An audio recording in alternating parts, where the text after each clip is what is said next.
Hey guys, Jamie here, Real Steel.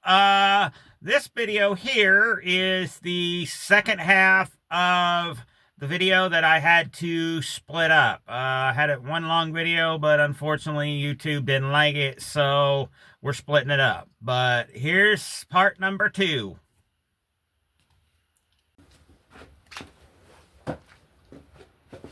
Alright, y'all.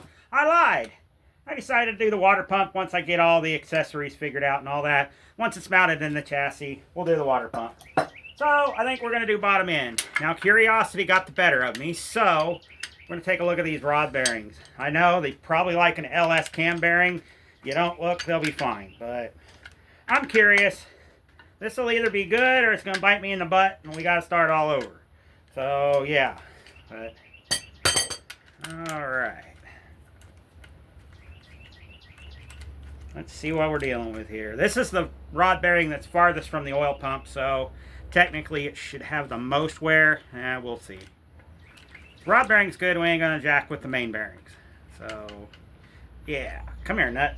Don't want to lose those down the motor. Alright. Need something to tap with. Where's my hammer ratchet? There's my hammer ratchet. Gentle. Just to loosen it up. I mean, they feel good, so they're probably fine. Oh yeah, we're good. Man, that looks good. Give me just a second here. Man, those look good. Let me get a fresh towel. Man. Oh yeah, that makes me feel 100 times better. Things look like brand new, y'all. You know, the odometer in the Ram Charger that this came from said 17,000, so I'm thinking 117,000. I was wondering, but it's got very little wear, very little scratches. They're good to go. We're going to slam this guy back home. There we go. All right. I'll get the torque spec here in just a minute, and I'll torque this down, and we'll move on. That was in great shape. Man, that makes me feel 100 times better about this motor. I mean, I was a little nervous, but she'll be a good motor. She'll be a good motor. Alright, I'm going to get these torqued up, and I'm going to bring y'all back, and we'll start doing oil pan things and oil pump things. So, hang on. Alright, y'all, we are back at it. Decided to go ahead, since I had it, I'm going to go ahead and use a new high volume oil pump I have. It's a Melling. It came with a bunch of parts I bought years ago. Never used it, brand new. You know, it's fine. Decided the oil original one was probably fine, but I've got it, so why not use it? But anyway, we're going to start with, let's go ahead and now we'll go ahead and screw the pickup into this on a Mopar small block. It screws into the pump. You know, on a big block, it screws into the block, and I think maybe a slant 6 too. But we'll put this in here. Now you want this very snug. I mean a real snug fit. And it's going to have to face the opposite way of the pump.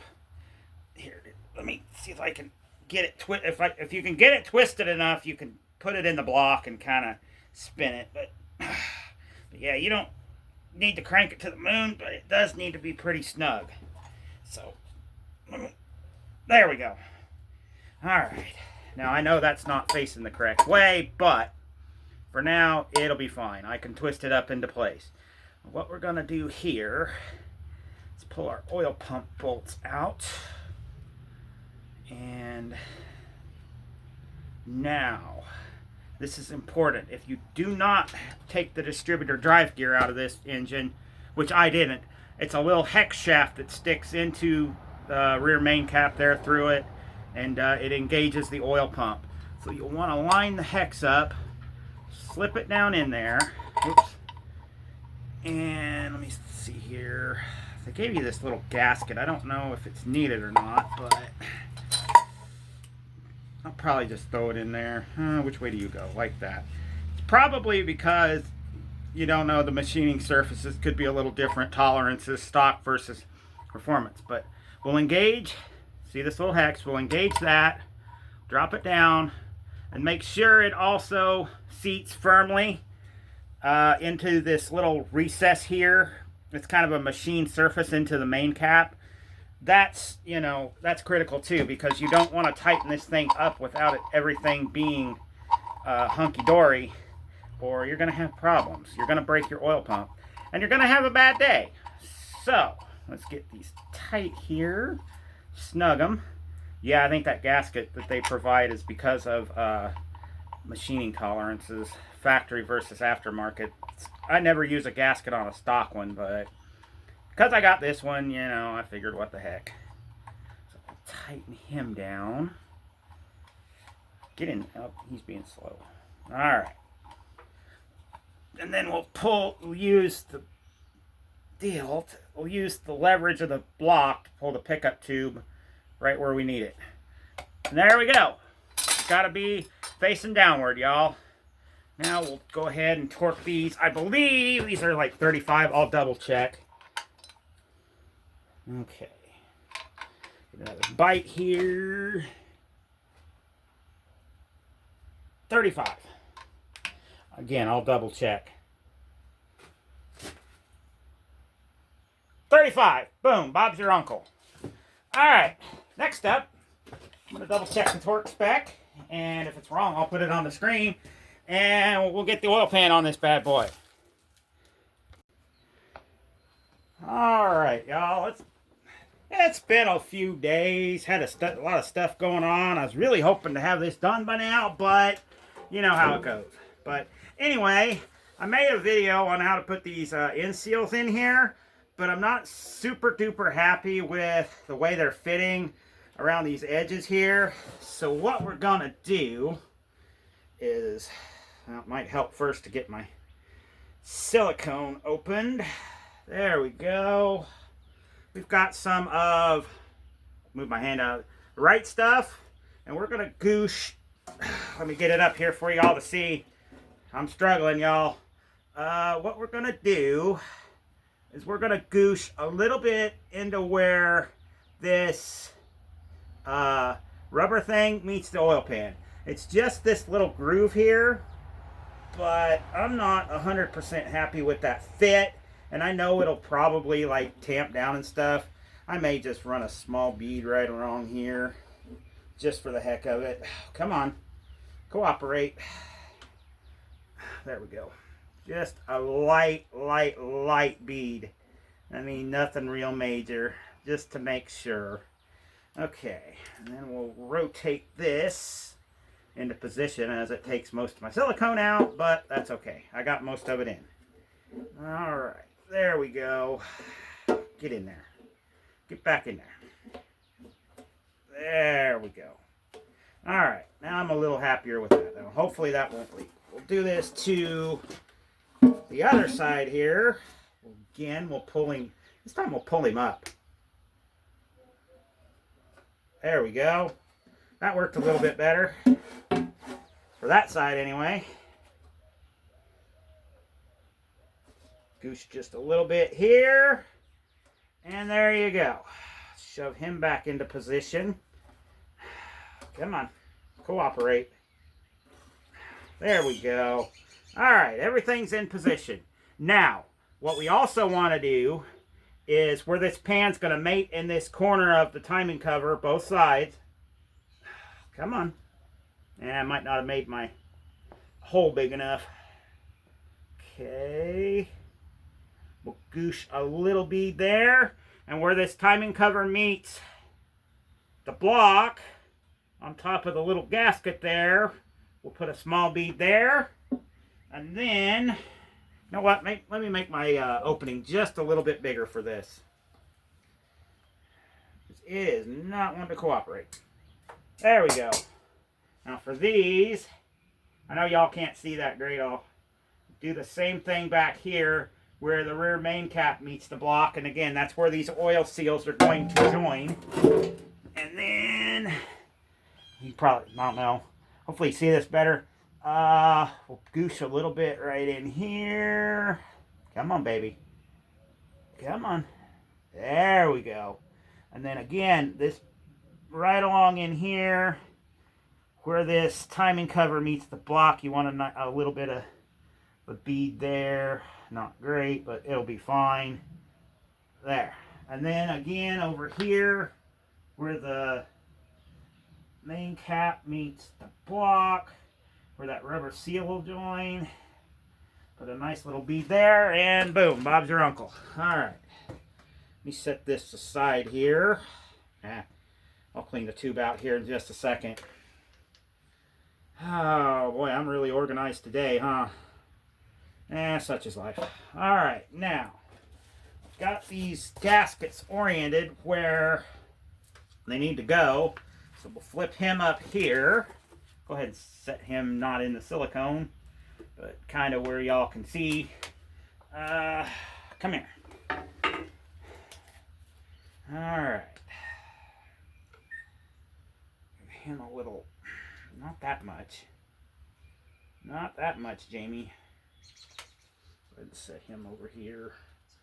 Alright, give him a little shellacking. Come on now. Yeah, there we go. Again, don't gotta put like 500 gallons on it, just enough to get it to set where you want. Okay. Looks good to me, almost. Alright, that'll work. Okay, we'll take our gasket, we'll flip him over, and locate him. We'll push him into the silicone there. Make sure that's good. And that's good. There we go. He's good to go. He can just sit right there. And we'll do the same to the other side here. Alright. Come on. Stuff halfway dried up, it looks like, huh? Might have to get some more. There we go. Yeah, it's kind of dry. Must not have sealed very well. Kind of sucks when your sealant doesn't seal very well in the container and dry out. Such is life. It's fine. For our general purposes, it's fine. Alright. Got him a liberal coating. There we go. Alright. Okay, we go. Get him set in position. Alright, shove him in there. There we go. Alright, I'm happy with that. Give the top a little bit more. Ugh, man, that sucks. My shellac is drying out. Not good.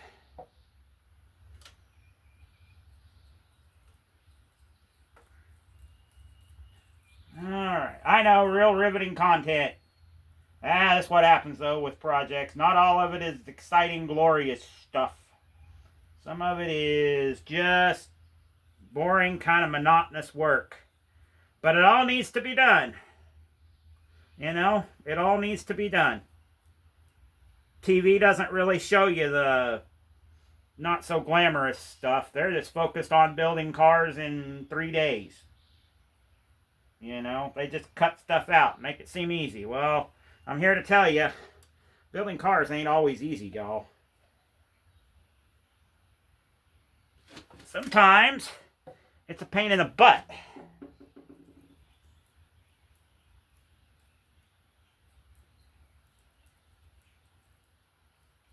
Sometimes it is a pain in the keister.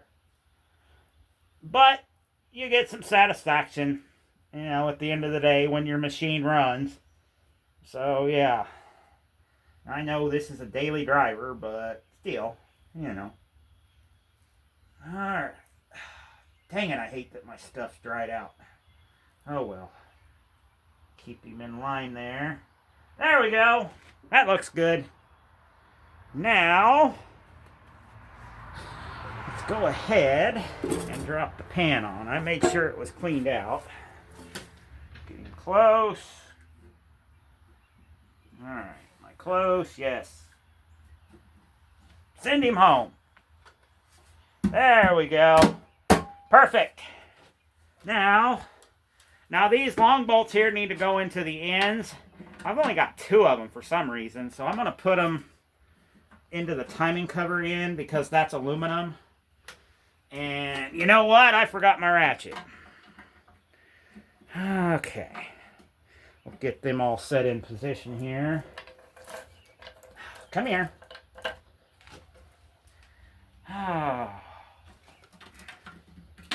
these should be okay. I'll draw the end down.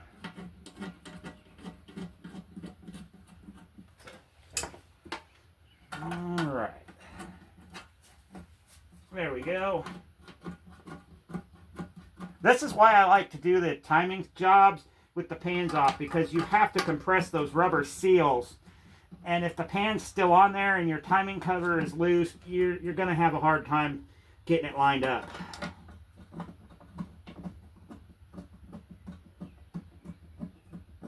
There we go. Now we're getting somewhere.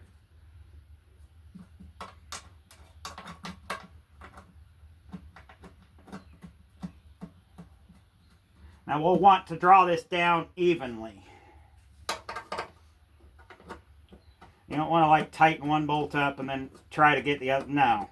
You'll warp your flange that way and you're not going to get your other bolts in that way. So we'll slowly draw it down. Alright, give me a couple more.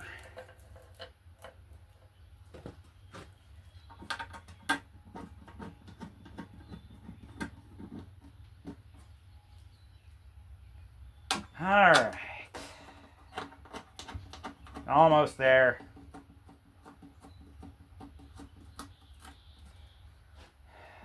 Almost there. Couple more.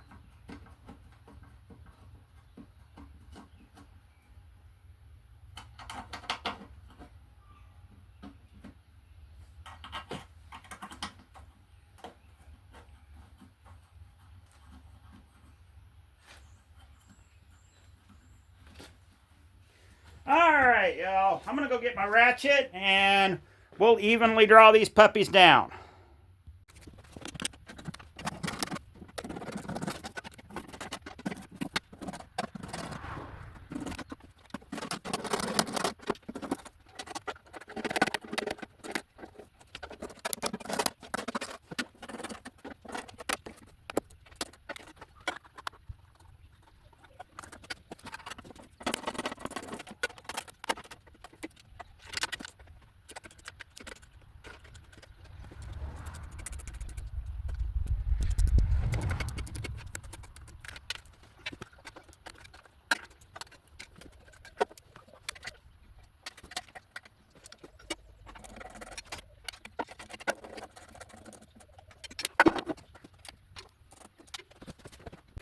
Alright, y'all. She's in. I cut the camera a little early. I had to fight some of those end bolts. You know, those teats. You know, they always get in the way, especially the big ones. Now get your mind out of the gutter, y'all. This ain't one of them channels. But anyway, figure before I shove it in place so I can put the truck in the garage, figure I'll give her the old Craigslist Marketplace rebuild. Now, it is not perfect. I am not going for perfection, okay? The only reason I'm doing this is because it's flipped upside down. This engine is going to be a daily driver engine. It is not going to be anything spectacular. It's not going to be a show winner. And besides that, this is the oil pan. It's going to get chipped and stuff, all that. You know, rocks, chip, whatever. It's a daily driver. And it will see gravel. But I figured, what the heck? I'll throw on a little black paint. And black probably hides more than, you know, that Chrysler blue that I painted my daily driver, you know, engine. Which I do have a lot of regrets about that, but... And I'm not the most patient person when it comes to spray paint, so... This may not turn out terrific, but... It's better than nothing. Trying not to get into the camera view, but... It happens. I'm mainly worried about the pan because I gave it a ride on the wire wheel.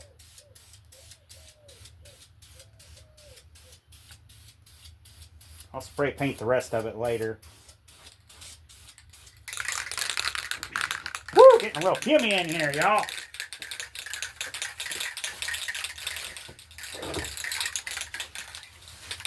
The old rattle can rebuild. For this motor, it's perfect.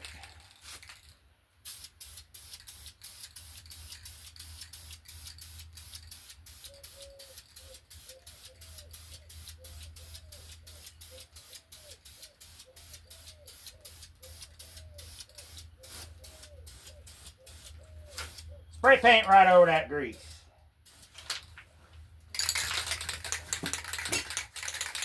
Don't bother me. If it bothers you, well, you might want to find another channel to watch, because I'm not building perfection here. My cars are dailies.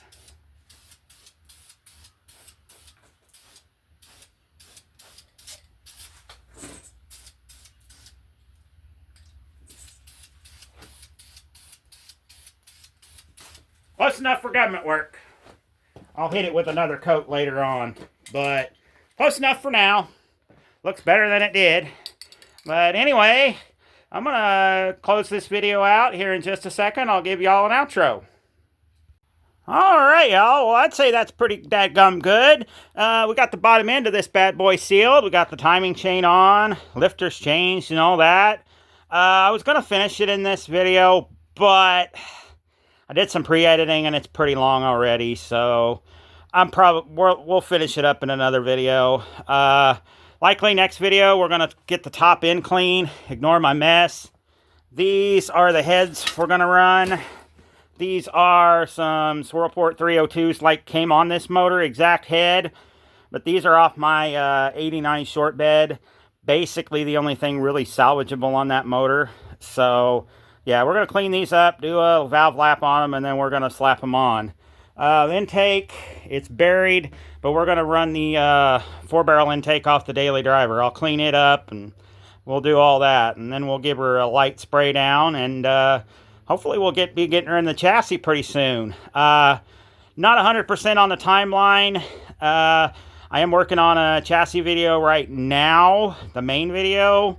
But we're fixing to get dumped on with rain, 2 to 5 inches. So hopefully, we don't get that much, and we can be out here rolling real soon. But anyway, this is Jamie from Real Steel Auto Works, and we'll catch you on the flip side. See ya!